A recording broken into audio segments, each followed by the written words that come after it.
Waalaikumsalam warahmatullahi wabarakatuh. Ini Pak Ustadz, kadang-kadang kita ini kan bermasyarakat atau bersosialisasi ya, baik di perkantoran ataupun di hukum tanggal lah gitu ya. Sulit kita untuk tidak kadang-kadang untuk ngomongin orang gitu. Entah itu kebaikan, entah itu juga keburukan gitu kan. Ini kan sulit menghindari gitu ya, bagi saya gitu kadang-kadang gitu ya. Kita menghindari kadang-kadang nanti keluar dari orbit gitu ya, keluar dari orbit artinya kita nggak mau gaul gitu. Nah ini kita tahu dosa.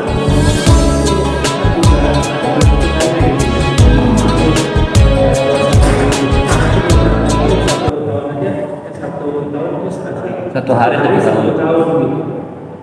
Nah kita ada tahu dosanya, tapi kadang kita ngelakuin juga gitu. Apakah itu kita udah masuk kategori fasik, Pak Ustaz? Terus yang kedua, ketika kita sudah beristighfar, misalnya kita ingat, saya mau bikin simpulan gitu kan, kita baca istighfar pada hari itu, apakah dosa kita itu udah dihapus? Terus mungkin pertanyaan yang selanjutnya, apa ciri-ciri kalau dosa kita itu udah dihapus ya Pak Ustaz? Oke, baik, terima kasih Pak ya. Oke, yang pertama kita sudah tahu kalau perkara itu adalah perkara dosa, maksiat, kita sudah paham ya, ini dosa dan maksiat. Lalu kita masih tetap melakukannya, Ustaz. Itu apakah kita masuk dari golongan orang-orang yang fasik? Fasik itu kalau dikatakan fasik masuk Pak dalam kategori fasik. Kenapa? Orang fasik itu adalah orang yang wajibnya dia tahu akan itu merupakan kebenaran dan akan kemaksiatan, akan tapi dia yang menolaknya dengan perbuatannya, dengan ucapannya. Maka itu termasuk fasik amali. Fasik itu juga ada dua masalahnya. Ada fasik amali, ada fasik iktiqai. Kalau fasik amali itu saudaranya maksiat biasa. Maka jika kita melakukannya tapi kita menyesal di hati dan tahu dan ingin meninggalkannya, itu insya Allah masih dekat dengan hidayah Allah.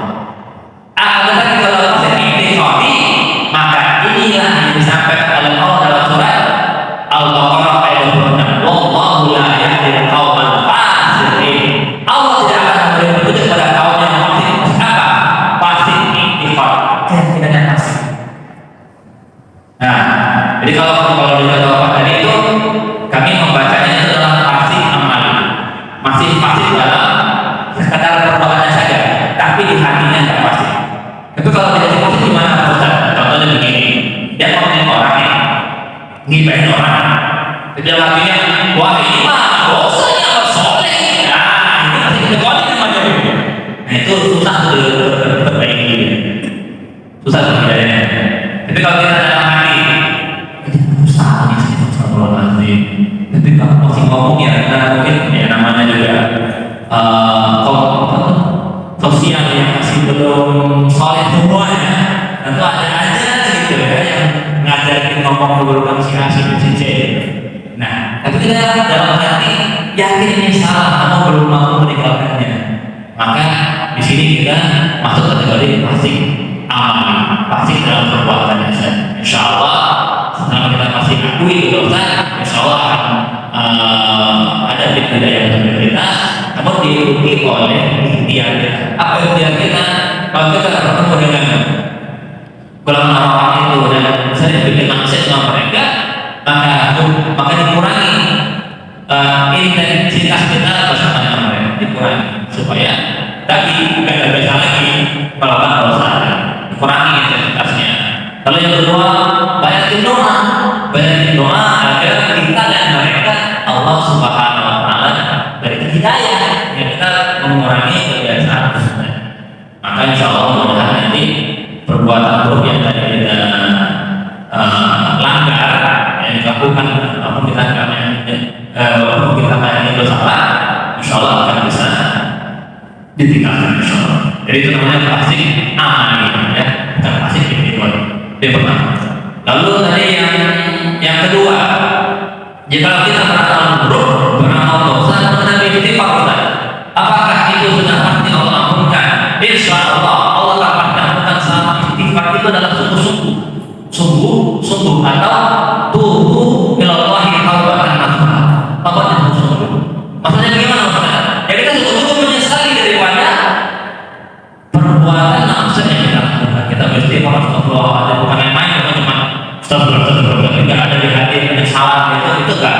Tapi kalau kita sungguh menyesal gitu, bahkan kita menangis gitu kan, tidak ingin mengulangi itu lagi, insya Allah Allah. Lalu yang ketiga, ciri-cirinya apa Ustaz? Ciri-ciri, ini saya simpelin aja ya.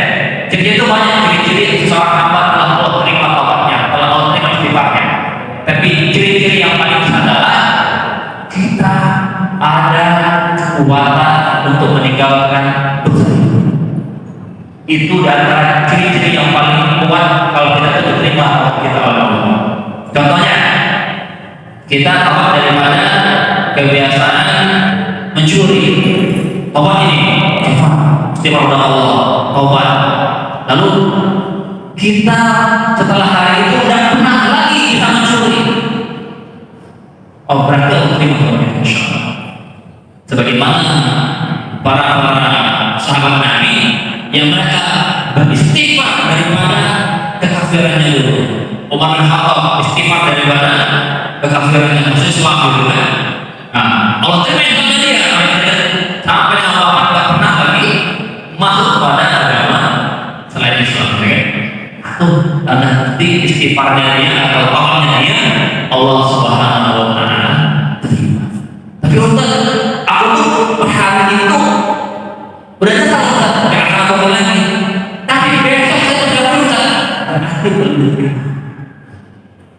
Kalau masih pegang tobat sama lato, itu berarti belum makbul istighfarnya. Ya, bikin dosa hari ini, udah sampai terus hari ini menyesal, sampai nangis. Akan tetapi minggu depan ulangi lagi, berarti belum. Nah, jadi kalau makbul itu hanya begitu, kita yang sudah bisa tinggalin itu dosa 100% insya Allah. Maka itu tentu perlu ada yang namanya effort, perlu ada yang namanya perjuangan, mati-matian kita. Ya, kalau pengen tahu yang benar-benar kepada Allah Subhanahu Wa Taala, semua sarana dan prasarana mengarah kepada dosa itu ditinggalkan. Ya, contoh nih yang paling sering kali ya, lihat orang perempuan. Saya mau Ustaz tinggalin, saya mau Ustaz lihat orang perempuan. Maka jauhi pertama grup yang sering misalkan foto perempuan orang. Wah, kalau perempuan di grup foto-foto cewek. Oke, ini gimana caranya? Tapi ini kekuatan Ustaz. Berarti di ketika kita atur aturan apa tuh media dibuka kalau kita bersesuai gitu kan, buka medianya kan. Kita atur. Saya begitu saya pakai begitu. Berbagi yang umum, saya atur media saya atur sendiri. Saya nggak akan media sembarang begini. Oh ini kita perempuan itu saya pilih. Kenapa? Ya tadi kita menghindari untuk bagaimana kita bisa tidak melihat orang perempuan yang bukan mahram.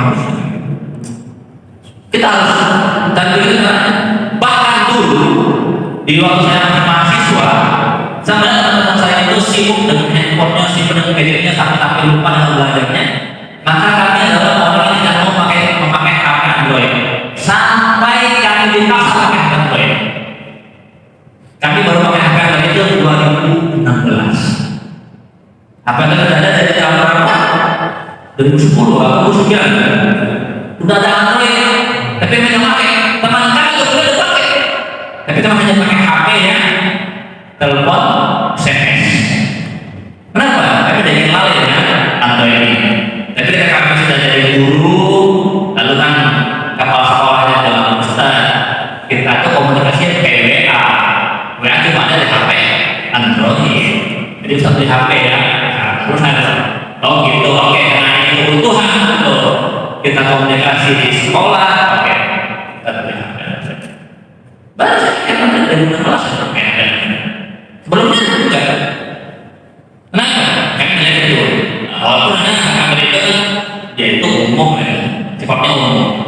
bagikan dua akan pisau ya, bisa dua kebaikan, bisa buat keburukan. Nah waktu itu kan banyak wah ini sarananya masih banyak yang orang lain juga.